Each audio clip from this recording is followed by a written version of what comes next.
je le pense, ça ne signifie pas que les instruments de la conflictualité sont nécessairement modernes ou technologiques. On fait encore la guerre avec des vieux tromblons, avec des lances, avec des flèches. Mais en revanche, oui, l'essence même des conflits, à mon sens, a vécu une mue profonde.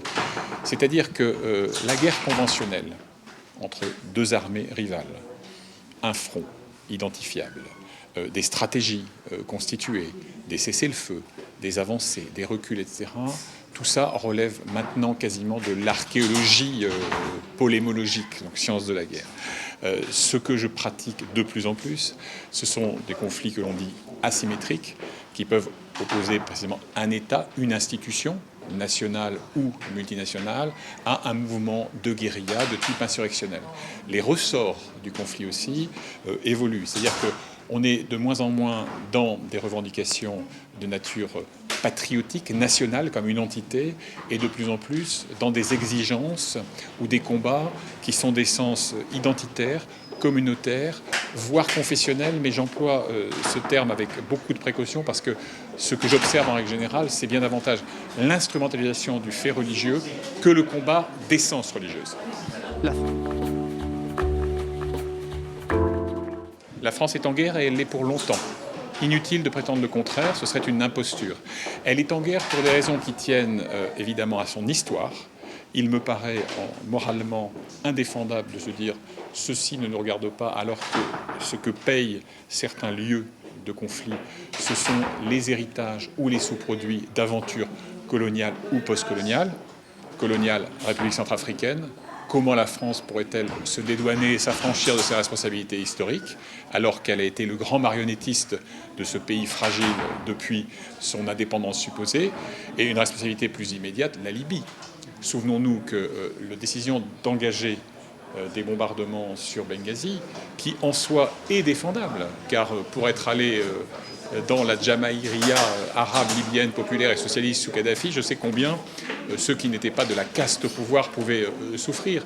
Mais avoir décidé comme un dogme qu'il fallait faire tomber Kadhafi après l'avoir reçu avec les égards d'un prince du monde à Paris, et sans qu'il y ait aucune réflexion sur la résolution politique postérieure à la chute de la maison Kadhafi, était une forme d'irresponsabilité politique. Une toute petite anecdote.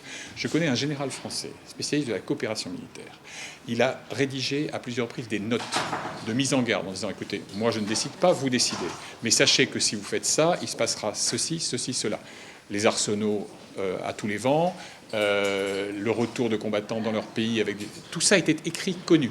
La deuxième ou troisième fois, on lui a dit « Écoute, si tu tiens ta carrière, arrête. Il y a une décision politique qui a été prise par le président d'exercice, c'est pas la peine de plaider contre. »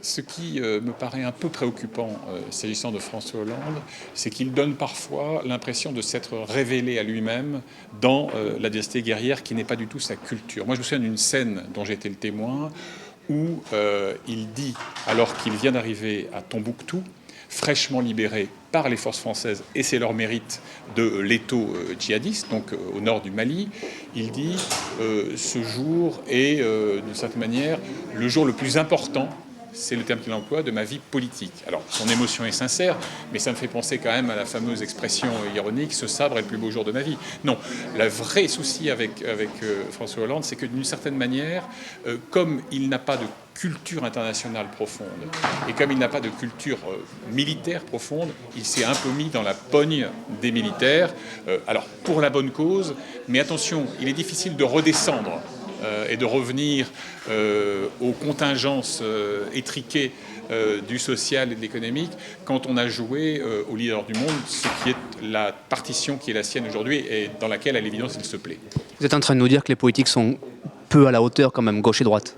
Oui, je ne voudrais pas sombrer dans un discours basiste, démagogue. Mais vous savez, là aussi, je vais partir d'une expérience personnelle. Empiriquement, pour avoir parfois été invité à plancher devant une commission parlementaire, pour mes contacts avec, y compris d'éminents diplomates, ministres, vous en avez d'excellents, vraiment d'excellents, qui bossent, qui ont une connaissance intime des réalités sociales, et puis vous en avez de très mauvais. Et vous en avez surtout qui voient dans la sphère, l'échiquier étranger, des éléments de posture par rapport à l'image nationale. Ça fait de très jolies photos sur le papier glacier de la propagande électorale. Donc voilà, très honnêtement, le personnel politique français, en ce qui concerne les enjeux internationaux, est rarement à la hauteur des défis.